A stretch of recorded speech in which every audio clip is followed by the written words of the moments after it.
Hello friends, welcome back to my channel. So இன்றைக்கி நம்ம வீடியோவில் என்ன பார்க்க போகிறோம் அப்படின்னா 11th பாலிட்டியில் லெசன் 2க்கான புக் பேக் கொஸ்டின்ஸ் தான் வந்து பார்க்க போகிறோம்.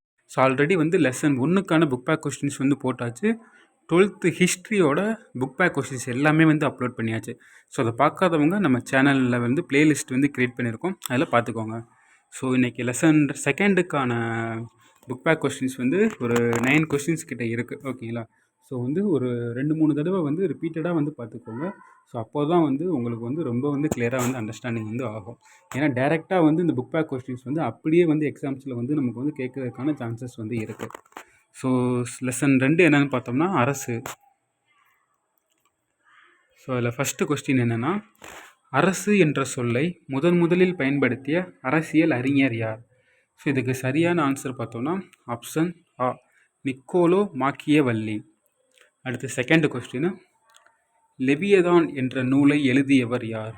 ஸோ இதுக்கு சரியான ஆன்சர் பார்த்தோம்னா ஆப்ஷன் ஆ, ஹாப்ஸ். அடுத்து தேர்டு கொஸ்டின், கீழ் வருபவைகளில் எது அரசிலுள்ள குடிமக்களின் தகுதியை நிர்ணயிக்கும் முக்கிய காரணியாக கருதப்படுகிறது? ஸோ இதுக்கு சரியான ஆன்சர் பார்த்தோம்னா ஆப்ஷன் ஆ, நிலப்பரப்பு. ஃபோர்த்து கொஸ்டின், கீழ் வருபவைகளில் எது அரசின் அதிகாரத்துவத்தை கட்டுப்படுத்தும் அதிகாரமாக கருதப்படுகிறது? ஸோ இதுக்கு சரியான ஆன்சர் பார்த்தோம்னா ஆப்ஷன் ஆ, அரசமைப்பு.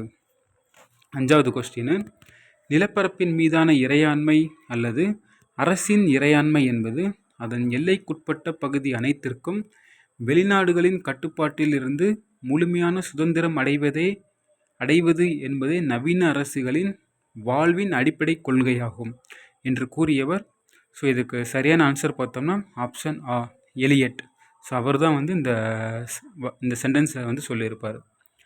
அடுத்து ஆறாவது கொஸ்டின், கீழ்கண்டவர்களில் நவீன இறையாண்மை கோட்பாட்டின் தந்தை என அழைக்கப்படுபவர் யார்? ஸோ இதுக்கு சரியான ஆப்ஷன் பார்த்தோன்னா ஆப்ஷன் ஆ தான் சரி, ஜூன் போடின். ஸோ இவர் தான் வந்து நவீன இறையாண்மை கோட்பாட்டின் தந்தை அப்படின்னு சொல்லுவாங்க.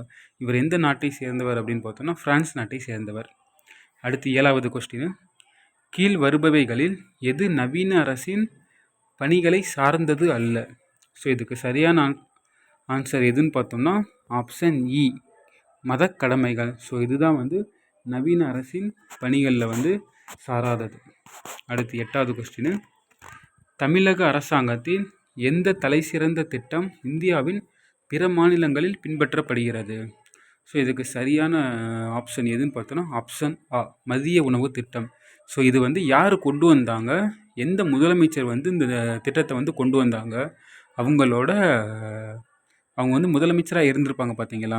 ஸோ அது அந்த எந்த ஆண்டு அப்படின்றத வந்து கமெண்ட் பண்ணுங்கள். அடுத்து 9வது கொஸ்டின், இந்தியாவின் அரசமைப்பில் மக்கள் நல அரசு பற்றிய சிந்தனையை உள்ளடக்கிய பகுதி எது? ஸோ இதுக்கு சரியான ஆன்சர் எதுன்னு பார்த்தோன்னா ஆப்ஷன் ஆ, பகுதி 4, ஓகேங்களா? ஸோ அதுதான் வந்து இந்த கொஸ்டினுக்கான சரியான ஆன்சர். ஓகே ஃப்ரெண்ட்ஸ், ஸோ இந்த வீடியோவில் வந்து நம்ம செகண்ட் லெசனுக்கான புக் பேக் வந்து எல்லாமே வந்து பார்த்தாச்சு. நீங்கள் அடிக்கடி வந்து ரிப்பீட்டடாக வந்து செக் வீடியோஸ் வந்து வாட்ச் பண்ணுங்கள் இந்த வீடியோவை, ஓகேங்களா? ஏன்னா இப்போ ஏன் வந்து சொல்கிறேன் அப்படின்னா, ஒவ்வொரு சென்டென்ஸ் கொடுத்து இது வந்து யார் கூறியது அப்படின்னு கேட்குறாங்க, ஓகேவா?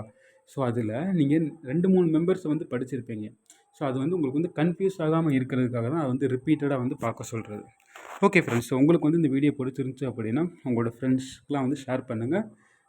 நம்ம சேனலை வந்து சப்ஸ்கிரைப் பண்ணிக்கோங்க. அடுத்தடுத்த வீடியோ வந்து பார்க்கலாம். தேங்க்யூ.